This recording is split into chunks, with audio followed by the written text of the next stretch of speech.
Tudo bom, gente? Eu sou Jefferson Baik, da Igreja Política e a gente vai começar hoje uma série de estudos mostrando justamente a Igreja Política e nós, à luz das Escrituras, desmistificando a ideia de que Igreja e política não devem andar juntas. Para começar, eu queria que a gente falasse um pouquinho sobre o que é política. Bom, a palavra política, a origem da palavra política vem de politicar, do grego, que é um derivado de polis, que é aquilo que é público. Então, política envolve tudo aquilo que é público. E a gente, é muito engraçado que a gente diz que igreja e política não devem andar juntos, só que nós somos discípulos de um prisioneiro político, né? E lembrando que Jesus ainda foi condenado em 3 instâncias. Ele foi condenado por Herodes, por Caifás e por Pilatos. Então a gente tem que entender que toda a nossa história como cristãos, ela é sim baseada na política. E toda a nossa história como criaturas de Deus, ela também é baseada na política. Se nós formos pegar desde a fundação do mundo até o Apocalipse, a política está presente em todos os livros da Bíblia, de Gênesis a Apocalipse mesmo. Então hoje eu te convido a gente fazer uma viagem pelo livro de Gênesis, entendendo então por que essencialmente nós somos seres políticos e por que Deus nos incumbiu dessa tarefa. Para isso, nós vamos conferir alguns fatos da presença da política na palavra e realmente a incumbência de nós agirmos politicamente. O primeiro fato é a instituição de Adão como o primeiro governador. Isso a gente encontra em Gênesis capítulo 1, a partir do versículo 26. A Bíblia diz assim: Disse então Deus: façamos o homem à nossa imagem, conforme a nossa semelhança. Domine ele sobre os peixes do mar, sobre as aves dos céus, sobre os grandes animais de toda a terra, sobre todos os pequenos animais que se movem rente ao chão. Deus criou o homem à sua imagem, a imagem de Deus o criou. Homem e mulher os criou. Deus os abençoou e disse: sejam férteis, multipliquem-se, encham e subjuguem a terra. Dominem sobre os peixes do mar, sobre as aves dos céus e sobre todos os animais que se movem pela terra. Disse Deus: eis que lhes dou todas as plantas que nascem em toda a terra e produzem sementes, e todas as árvores que dão frutos com sementes. Elas servirão de alimento para vocês. E dou todos os vegetais com alimento. Essa passagem nos mostra que Adão foi instituído como um governador. Ele tinha a função de uma gestão completa da terra, no caso do Jardim do Éden. Ele tinha que gerenciar agricultura, pecuária, meio ambiente, ele tinha que gerir ainda as questões de pessoas, a questão populacional. Deus deixou muito claro que cabia a Adão a administração daquele espaço. Ele era governador do Jardim do Éden. Um outro fato interessante nos mostra que quando os governantes se afastam de Deus, a terra se corrompe. Isso fica claro no capítulo número 6 do livro de Gênesis, quando nós lemos o seguinte, a partir do versículo 1.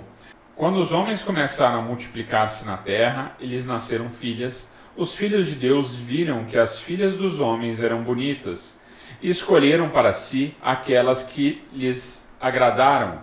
Então disse o Senhor: por causa da perversidade do homem, o meu espírito não contenderá com ele para sempre. Ele só viverá 120 anos. Naqueles dias havia néfilins na terra, e também posteriormente, quando os filhos de Deus possuíram as filhas dos homens, e elas lhe deram filhos. Eles foram os heróis do passado, homens famosos. O Senhor viu que a perversidade do homem tinha aumentado na terra, e que toda a inclinação dos pensamentos do seu coração era sempre e somente para o mal. Então o Senhor arrependeu-se de ter feito o homem sobre a terra, e isso cortou-lhe o coração. Disse o Senhor: farei desaparecer da terra o homem que criei. A corrupção do coração do homem, ela desagrada a Deus. E nesse caso, ela desagradou tanto que Deus decidiu extinguir a humanidade. Só encontrou benevolência aos olhos de Deus Noé.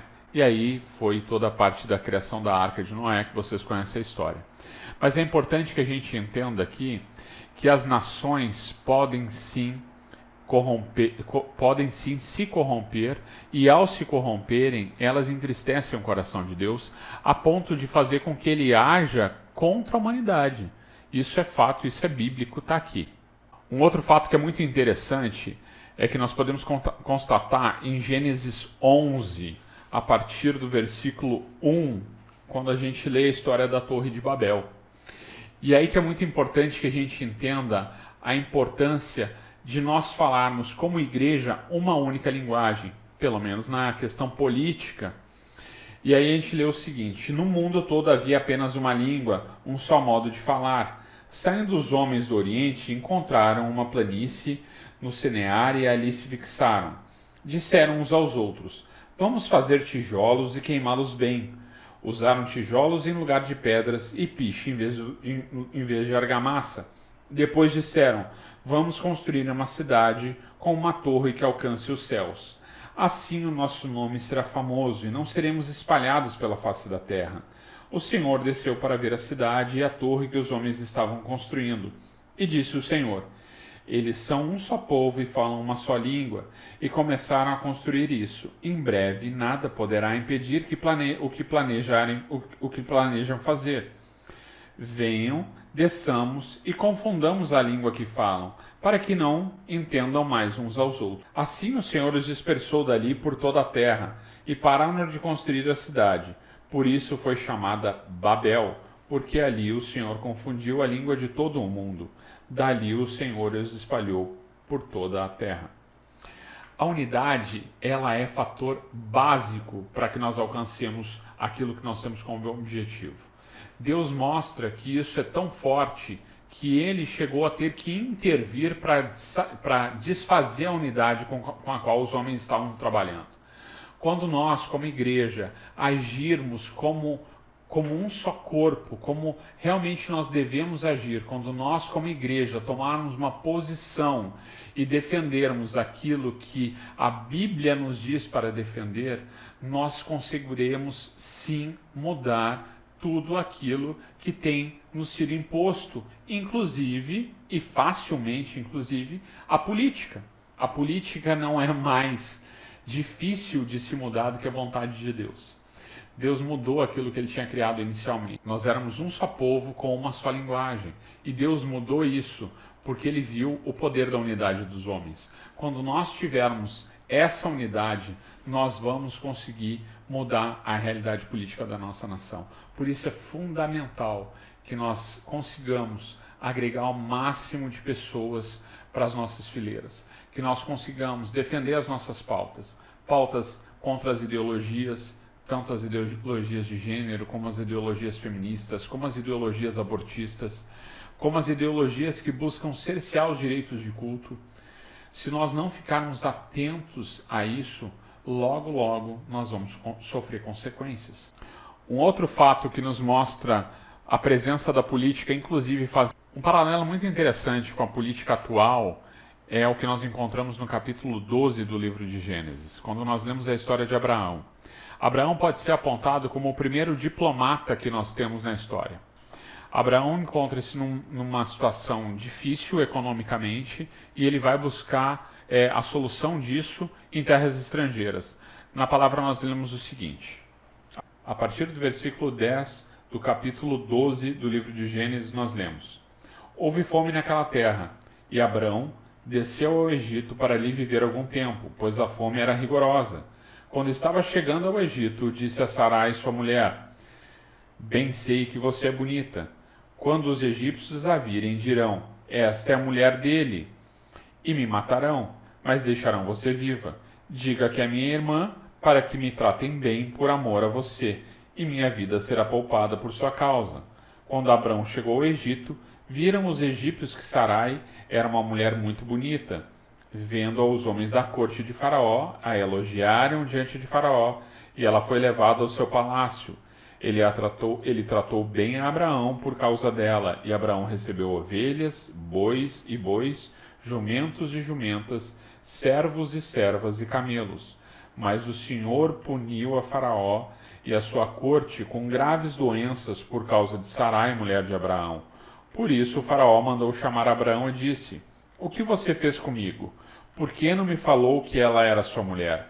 Por que disse que era sua irmã? Foi por isso que eu a tomei para ser minha mulher. Aí está a sua mulher, tome-a e vá. A seguir, o faraó deu ordens para que providenciasse o necessário para que Abraão partisse com sua mulher e com tudo o que possuía. Então a gente pode entender o seguinte, que se um líder, um político, um representante de um determinado grupo, de um determinado povo, de uma determinada nação, ele não estiver alinhado com aquilo que Deus quer, se ele não estiver alinhado com aquilo que é correto, com aquilo que representa a vontade de Deus, as consequências podem ser muito graves. Abraão trouxe maldição sobre ele, sobre Sarai, sobre Faraó, sobre o povo do Egito. Nós precisamos entender que o compromisso e a integridade do governante influencia diretamente na situação na qual a bênção de Deus vai se depositar sobre essa nação ou não. Um outro fato interessante que a gente encontra nas Escrituras, ainda no livro de Gênesis, que mostra de maneira muito clara o processo político, é que nós temos um processo de emancipação descrito no livro do Gênesis. A emancipação política, a emancipação distrital, a emancipação nacional, parece que é algo muito longe, né? Algo muito distante daquilo que nós vivemos hoje. Mas se nós formos recapitular a nossa história, uma história relativamente recente, nós tivemos o desmantelamento da União Soviética. O próprio Brasil dividiu o estado de Goiás e Tocantins, né? O estado de Goiás criando o estado de Tocantins. Mais recentemente, nós tivemos um número muito expressivo de municípios que se emanciparam, distritos que se tornaram municípios. E agora, no ano de 2020, nós tivemos uma pauta apontada pelo ministro Paulo Guedes, onde, na verdade, era a desmunicipalização de alguns municípios, fazendo com que municípios se fundissem, né? Municípios pequenos se fundissem em um só. Então, por mais que hoje nós vivamos em um formato relativamente definido, ele não é um formato definitivo. E a Bíblia nos mostra o primeiro caso de emancipação no capítulo 13 do livro de Gênesis, a partir do versículo 1, quando diz assim: Saiu, pois, Abraão do Egito e foi para Negube com sua mulher e com tudo o que possuía, e Ló foi com ele. Abraão tinha enriquecido muito, tanto em gado como em prata e ouro. Ele partiu para Neguebe, em direção a Betel, indo de um lugar para o outro, até que chegou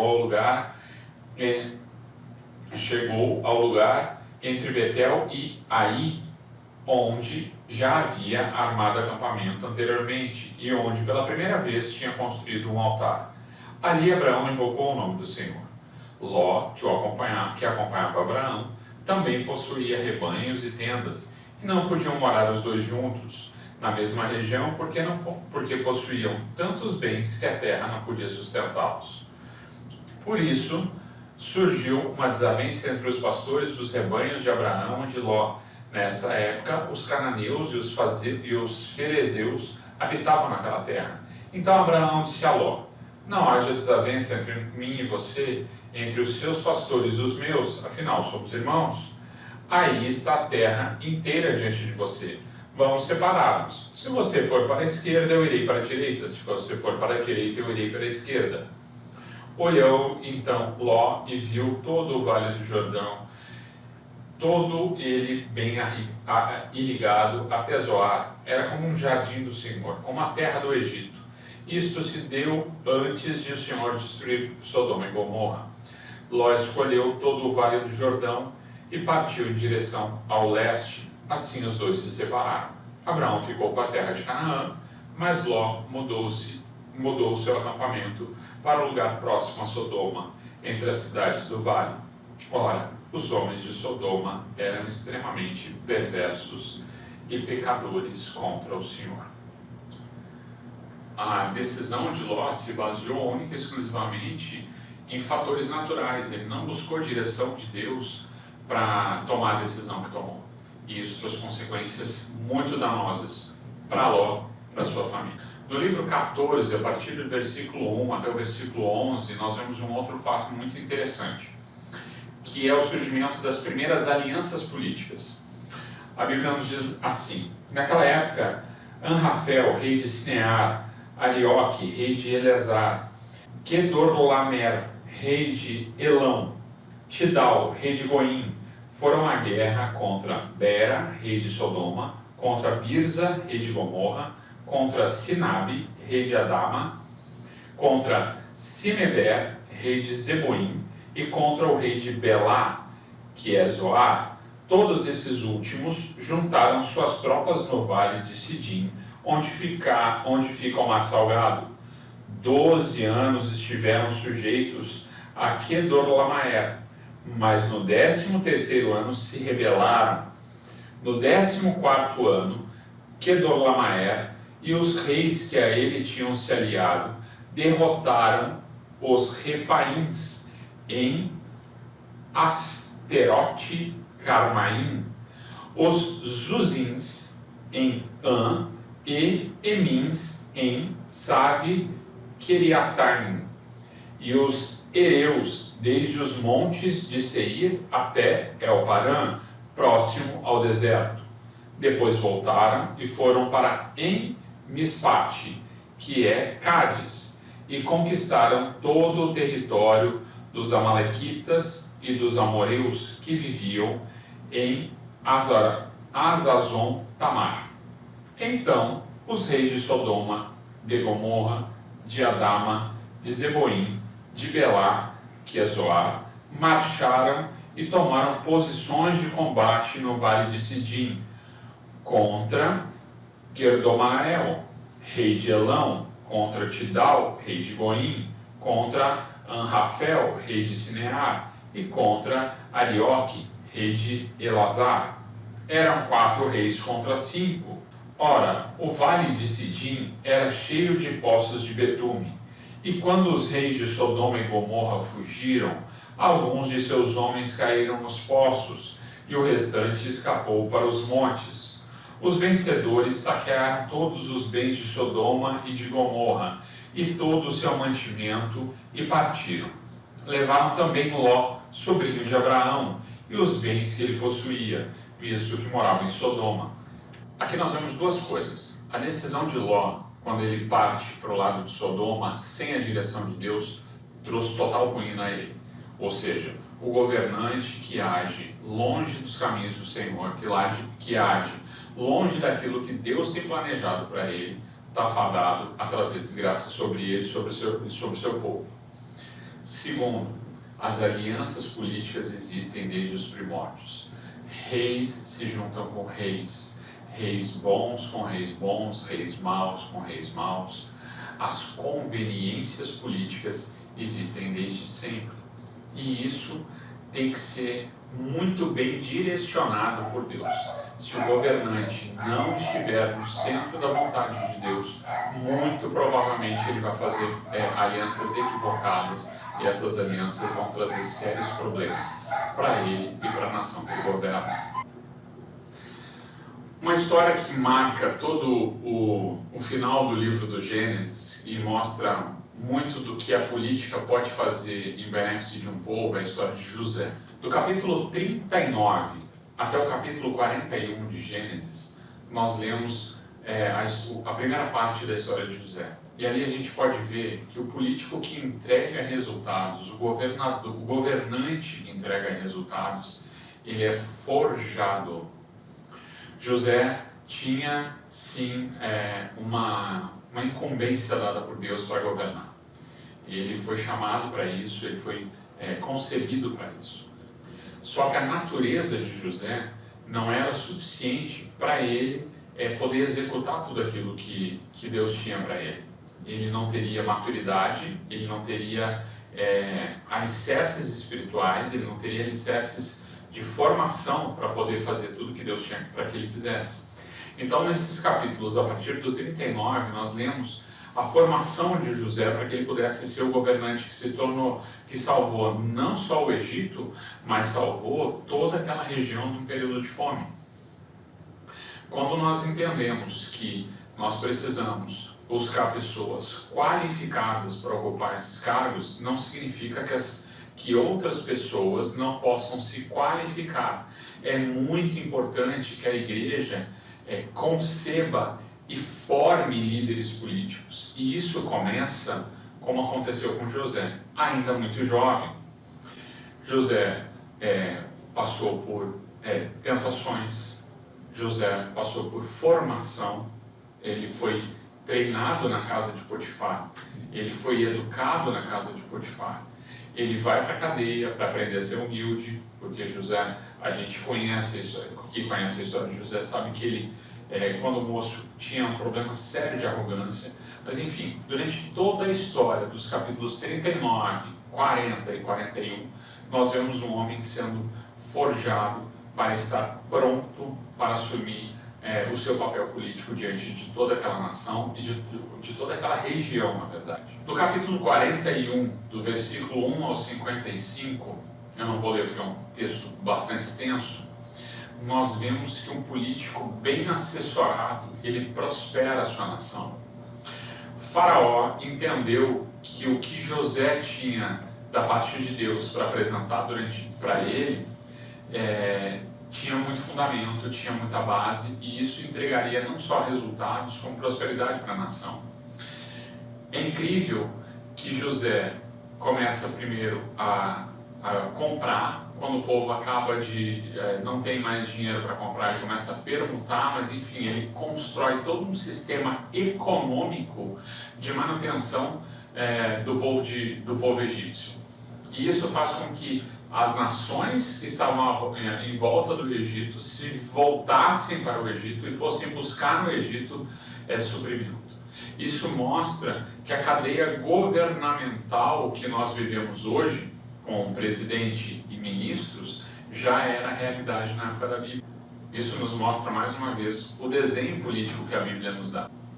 É muito importante que a gente entenda que a história, desde os seus primórdios, ela é contada através de homens e mulheres judeus. E todas as vezes que homens e mulheres se dispuseram a estar no centro da vontade de Deus e assumindo postos governamentais, quem mais prosperou com isso foram as nações.